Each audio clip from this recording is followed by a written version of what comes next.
This podcast is sponsored by ebookit.com, self-publishing solutions for the independent author and small press. Visit us today at ebookit.com. Welcome to the Toastmasters podcast, the official podcast of Toastmasters International. Hello, everybody. This is Greg Gazin. And I'm Ryan Levesque.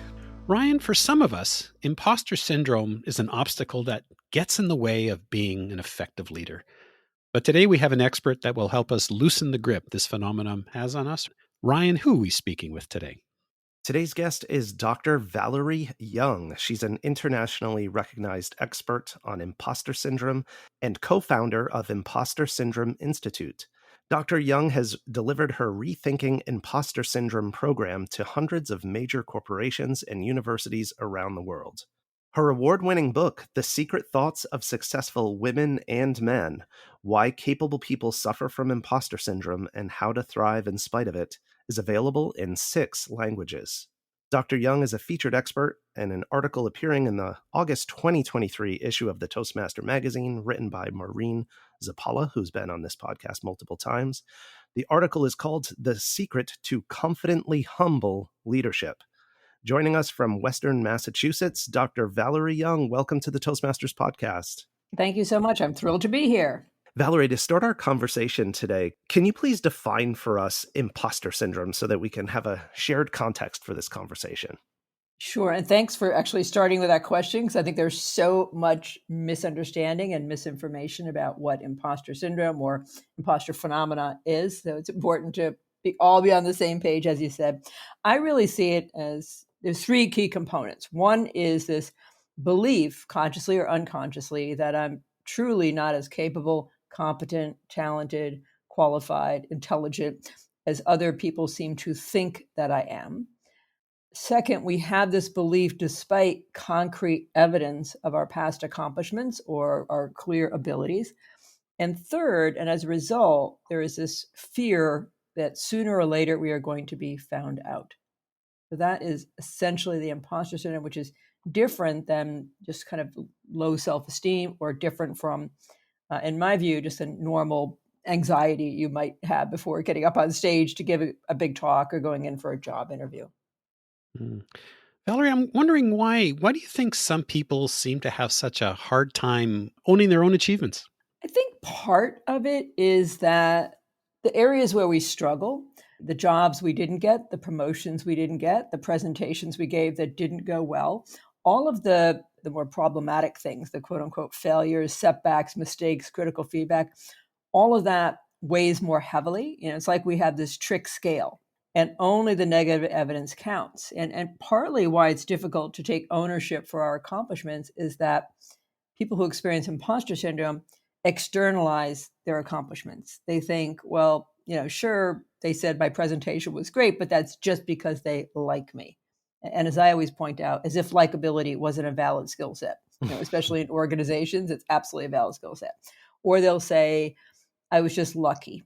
It was a fluke, right time, right place. Or I had connections. I knew somebody on the inside, or it's a family business or whatever it might be. So we find these external connections to our accomplishments, and then we decide that that's really why I was successful.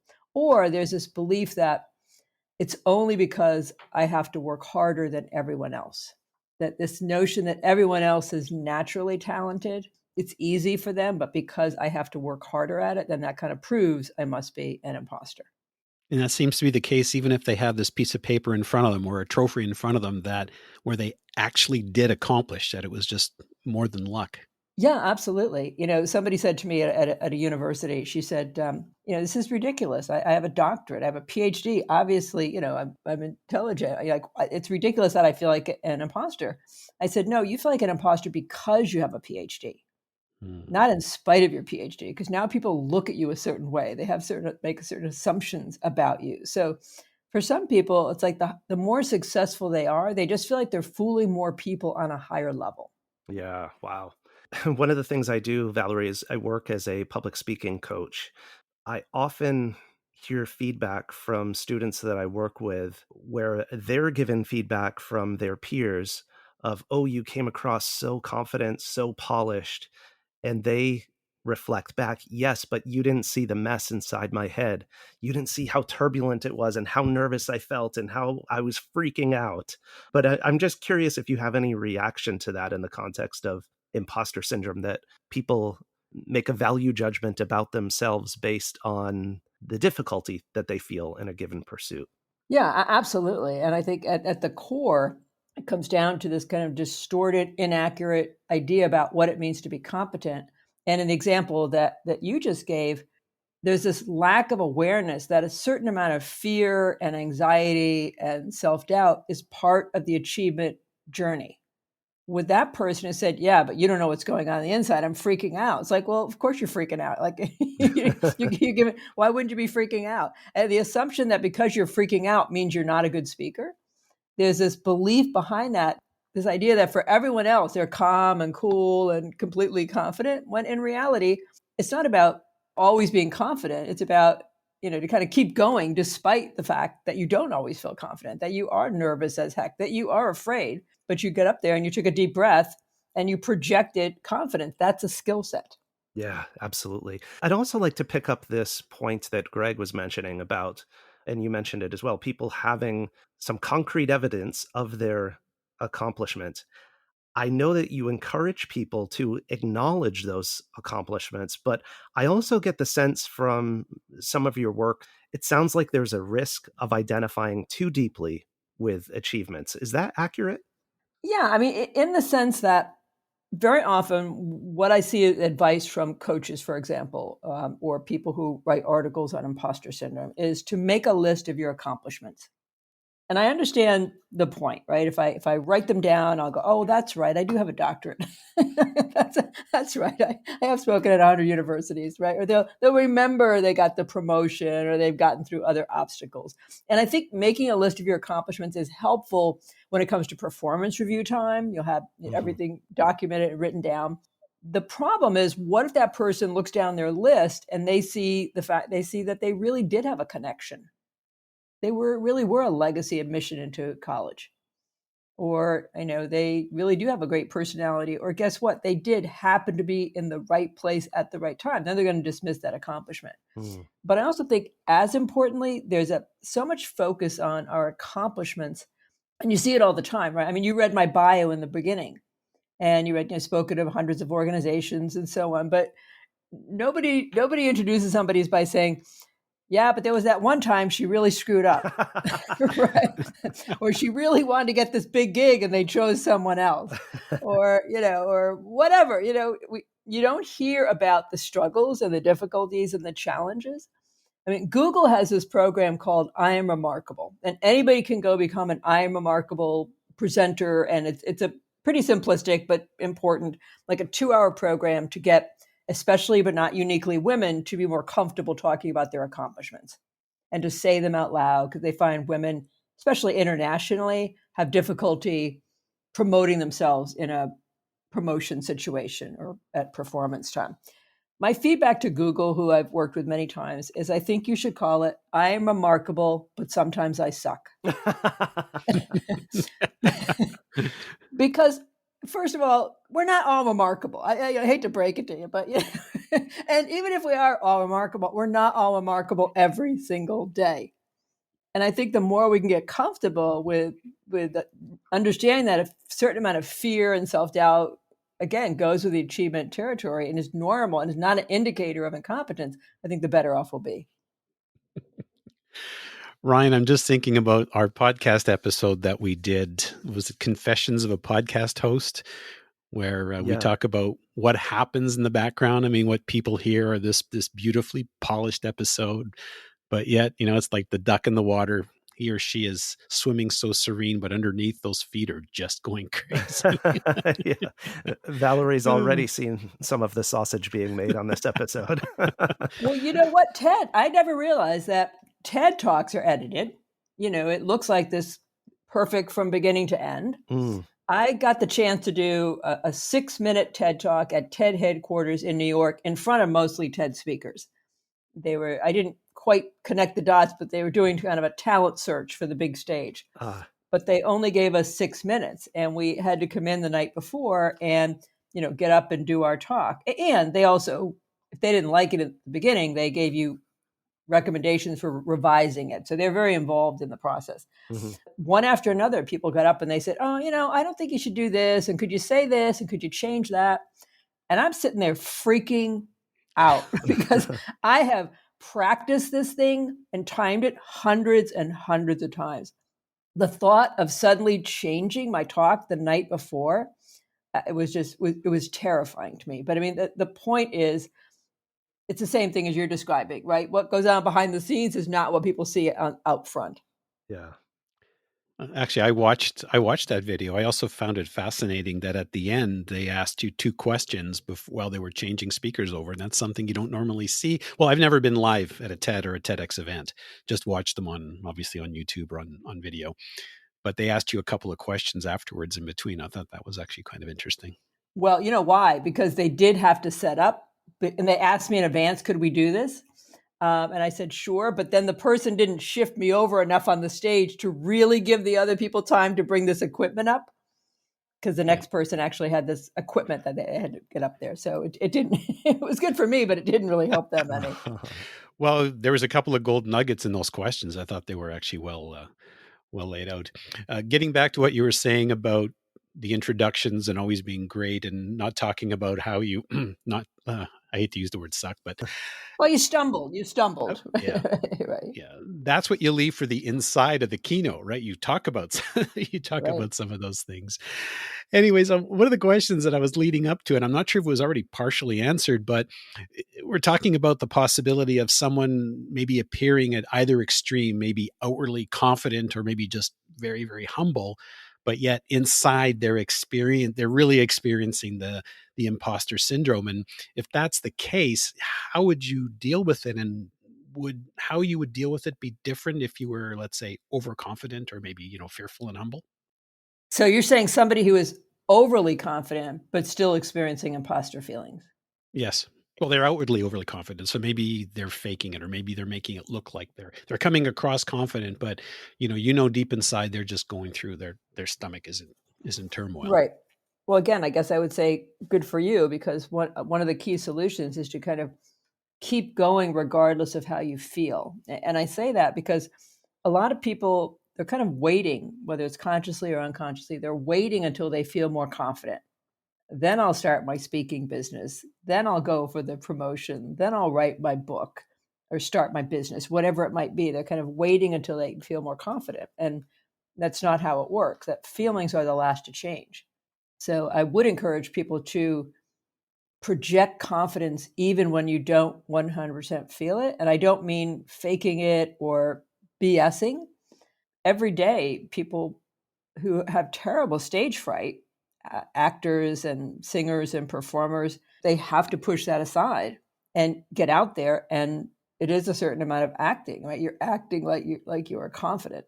And I think that that's okay. And I think it's a skill set. There was a study that found that in a leaderless group, people are more apt to follow the more confident person in the room over somebody who is as competent or maybe even more competent. How is that different from faking it till you making it? I think this whole idea of fake it till you make it, I mean, it's gotten this kind of bad rap because I think a lot of people feel like, wait a minute, I already feel like an imposter and you want me to be even more of an imposter. At its core, fake it till you make it. And I wrote a whole chapter about this. Really what we're talking about is acting as if you believe the new thoughts. Because the first step is to, what everybody wants is to stop feeling like an imposter, but what they really need to do is change their thoughts first and think like somebody who, the term I would use is a humble realist. And then to act like you believe the new thoughts. How would somebody behave if they really believed, if they had a realistic understanding of what it meant to be competent, if they had a healthy response to failure, mistakes, setbacks, constructive feedback, and if they understood that, again, a certain amount of fear and self-doubt go with the territory, how would they act? So in the beginning, it's not going to be comfortable. It's not going to feel familiar. But over time, the feelings will catch up. Valerie, you just used this term that is also in the article, a humble realist. Can you explain what that means? Yeah, it's, for years I referred to people who didn't feel like imposters as non-imposters. And I was never comfortable with the term because some people would still hear it, that what I was really saying is they're an imposter and then there are these non-imposters over here. And that's not at all what I wanted to convey. I'm not sure if you're familiar with some of the narratives out there in the popular discourse, not so much in academia, but in the popular discourse about imposter syndrome. But one of them is this notion that imposter syndrome is a good thing. That somebody described it, one guy on LinkedIn, as a badge of honor because it means you must be successful if you feel like an imposter. The argument is imposter syndrome is not only a good thing, but a superpower because it means we're learning. It motivates us to work harder and it keeps us humble. My response to that is, are you saying that we have to feel inadequate to be learning? I don't think so. I personally don't want my motivation for working hard to come from trying to outrun the imposter patrol. And in addition, the research shows that this sense of I'll prove it to them, or I'll show them, or having inadequacy motivate us to work harder is more common and useful for men.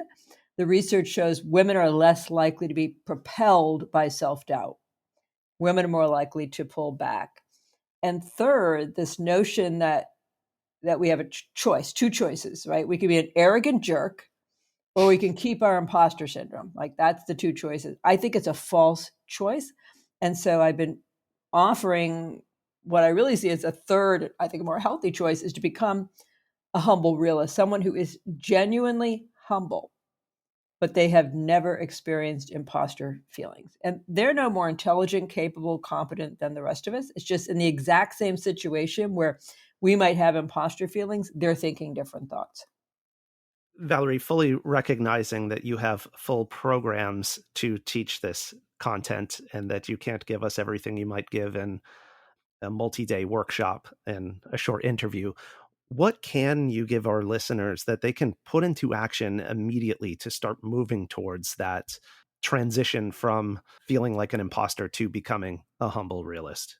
Sure. Yeah. And listen, I'm happy to share and be generous. Rethinking Imposter Syndrome is either a basic keynote with Q&A, or it's a 90-minute interactive session that can be expanded to longer time, but it can be presented in a short period of time. So I could give you the same kind of in a nutshell recommendations. And some of it I've already been alluding to. Is that for me, and this also came out of my dissertation, which was in the 1980s, I interviewed 15 professional women. So much of the academic research has been done with undergraduate students, mostly white undergraduate students. This was 15 professional women, over half were women of color, and found a few things. One, not surprisingly, you can't look at imposter syndrome in a vacuum. You have to look at societal sources of imposter feelings, number one, as well as early messages and expectations that we got growing up. But that at its core, and I become more and more convinced of this over the years, Greg and Ryan, that at its core, the common and core source of imposter feelings are unrealistic notions about what it means to be competent, and that kind of unhealthy response to failure, mistakes, constructive feedback, and this false notion that if I was really competent, I'd feel confident 24/7. So if we can shift that and reframe that, what I invite people to do is to kind of essentially hit the pause button, right? When you're having that normal imposter feeling, try to become consciously aware of what is the conversation going on in your head. And then how would somebody who is humble, but has not felt like an imposter, a humble realist, how would they reframe the exact same situation? And let me give you an example. There was a woman who was in a sales role in her job. Her VP was supposed to give this big presentation to a huge potential client. The last minute, he couldn't do it. So they tossed it to her. She had to scramble, put it together, her own presentation and deliver it. And everyone said she nailed it, right? She knocked it out of the park. It was amazing. But all she could think of, because of imposter syndrome, she said all she could think of was, that was just a bunch of BS that I threw together at the last minute. My response to her was, the reframe here is, wow, how good am I that I can pull together information at the 11th hour that other people genuinely found useful. When we kind of push away and deflect those compliments, what we're really saying is other people are so stupid, they don't realize I'm incompetent or inadequate. And so it's like, imagine at the end of this, you said, "Oh, this was great. You did a great job." And I say, "Oh, really, you guys? Wow. I mean, have you ever really interviewed interviewed an expert before? If you get out of the house much or what, right? And how insulting that would be. And instead, I really should just say thank you." I find the reframing aspect extremely powerful. I know we talked with Matt Abrahams in a previous episode about on the spot impromptu speaking, and that is how he explained a great way in terms of being able to answer a question. But in your context, you talked about putting a stop on things. You talked about pausing. And I know in my case, and I've done it in the past, where I pause and then I freeze. So, for example, instead of dealing with the root causes or perhaps using your terminology, clarifying the distorted definition of confidence, I would just seem to maybe just wallow on it, rely on coping mechanisms and not really deal with it. And I'm sure there are other people that are probably in this type of situation. What do you see as the cost to our health and our welfare by procrastination like we do?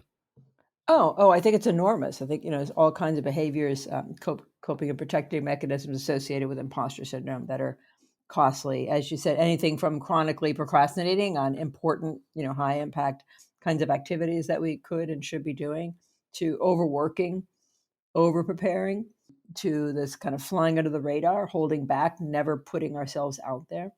So, some questions that your listeners might ask themselves once they identify how it plays out in the form of behaviors is, what will happen if I never change this pattern? What price will I pay? And what opportunities and experiences might I miss out on? But then I would invite them to recognize that their pattern is serving them in some way, right? It's protecting them, to kind of take a step back and say, what does my pattern help me avoid? What does it protect me from? And what does it help me get? If you procrastinate, you get time to do stuff you'd rather do. If you work ridiculously hard and you always prepare, over prepare, then you're probably going to be successful. It's a hard pattern to break. If you fly under the radar, you don't speak up, you don't throw your hat into the ring, you avoid embarrassment or humiliation or failure. So we're getting something out of our pattern, but always at a cost. And once you can identify what your pattern's getting you and at what cost, then you can make an informed choice. Then you can say, you know what, I'm going to keep my lousy pattern because it's working for me so far. It's keeping people from finding out I'm an imposter and I'm getting all these other benefits. Or you can decide that the price is too high. Interesting. Now, if you're changing your hat, perhaps you're a leader in an organization and you see one of your team members obviously experiencing imposter syndrome, how would you approach it? What would you say to them?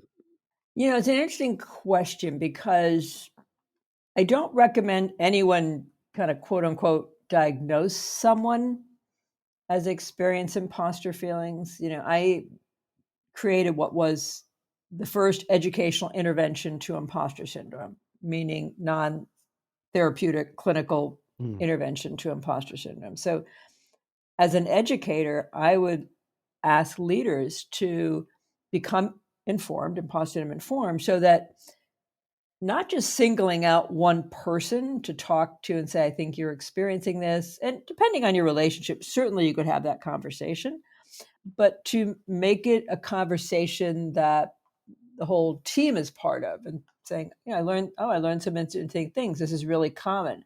It's certainly, as a leader, if you have experienced imposter feelings, it's really important to talk about those, but not in a confessional kind of way, but in a very matter-of-fact, offhanded, normalizing way.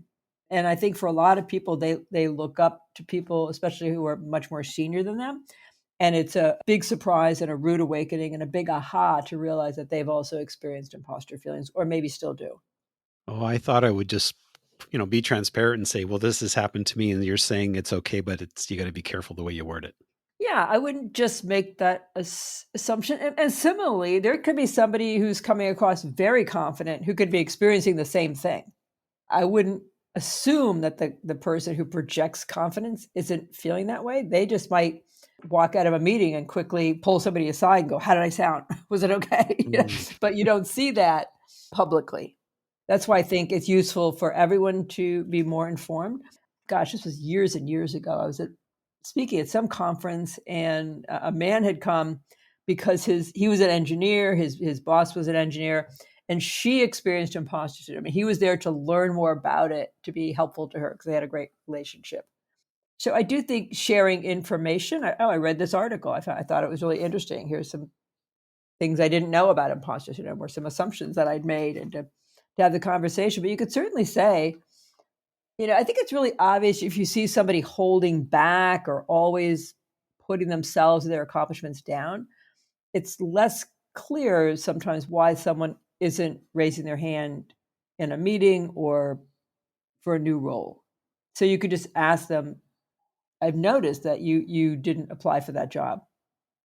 I'd like to understand why.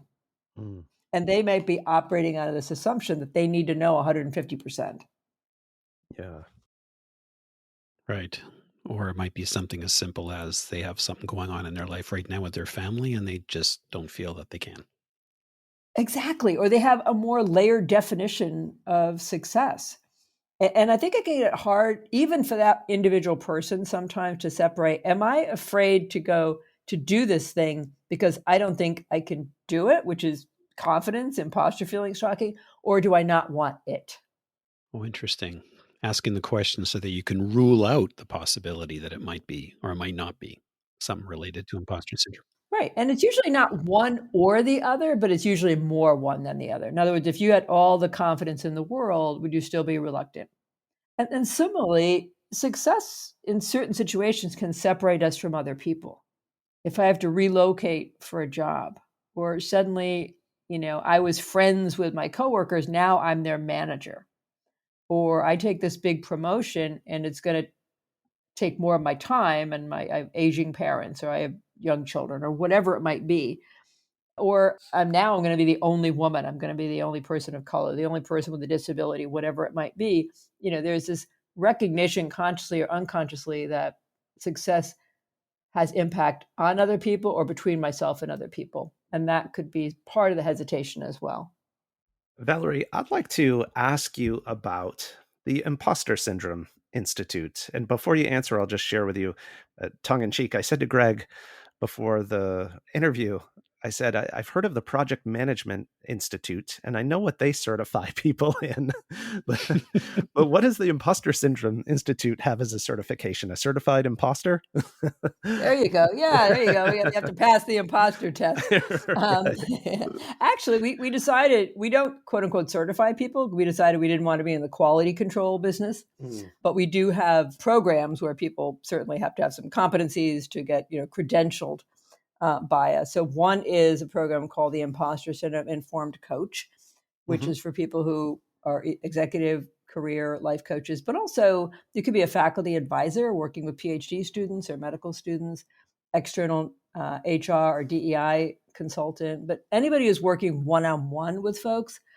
And then there's a licensing program where people who are already in the speaking arena and would like to or have been speaking on imposter syndrome, but know they need a different approach or a new approach, I'm licensing them to be able to deliver Rethinking Imposter Syndrome to their audiences. Great. So if our listeners would like to get more information about that or just about you and your work, what's the best way to do that, Valerie? It is so easy because it's impostersyndrome.com. I've had the domain since 1995. Amazing. Valerie, there's just so many things to take away from this episode. And folks, if you've enjoyed this episode and have taken away lots from it as we have, I encourage you to share this episode with your family, friends, fellow Toastmasters. You can find the Toastmasters podcast at toastmasterspodcast.com, toastmasters.org, Google, Apple, Spotify, and anywhere you get your podcasts. Ryan? Valerie, before we close, I would just love to turn the stage over to you and invite you to take us home. What else can you leave us with here as we go off into the rest of our day? Thank you for asking that, because I think, especially for those in the speaking business, you're making yourself vulnerable, right? You're getting up there in front of other people and you're opening yourself up to critique. For people who experience imposter feelings, constructive feedback can feel deeply wounding. We let it mean more about who we are as a person. So if somebody says your presentation was inadequate, we think I'm inadequate. 30 people fill out an evaluation and say it was excellent. One says don't quit your day job, worst presentation I've ever seen. Right? Who do we believe but the one person? Because we think everyone else was just being nice. So I just want to tell you a quick story of an article I read a number of years ago by an executive coach, and it was at a major publication. And she wrote to talk about this experience of, ironically, coming back from delivering a talk on imposter syndrome, getting an email from someone who wanted to let her know she enjoyed her talk, but that she had said 100 times in her talk. So this woman said, as a coach, she always told her own clients that constructive feedback is a gift, you should welcome it. But when she got it, it was very upsetting.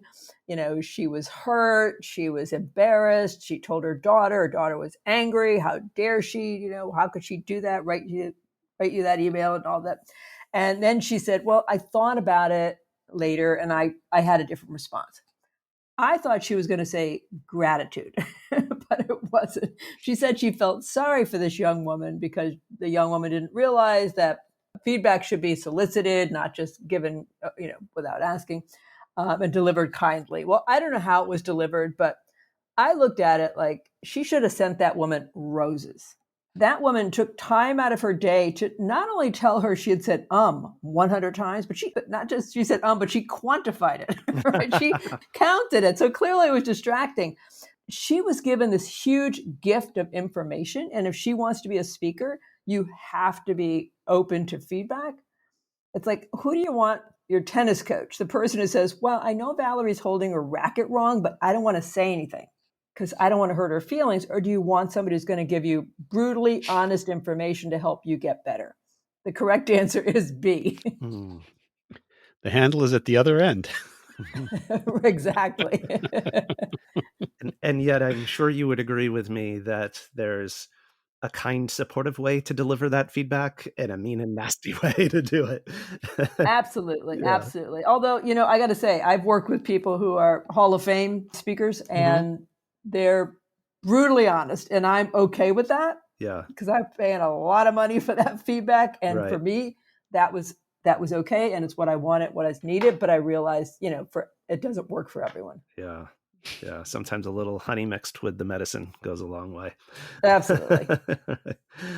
Just want to remind our listeners to check out Maureen Zappala's article in the August 2023 issue of the Toastmaster magazine, The Secret to Confidently Humble Leadership. You will gain insights from Dr. Valerie Young, as well as some other thoughts on balancing out both our confidence and our humility. Thank you. Dr. Valerie Young, it's been an absolute pleasure.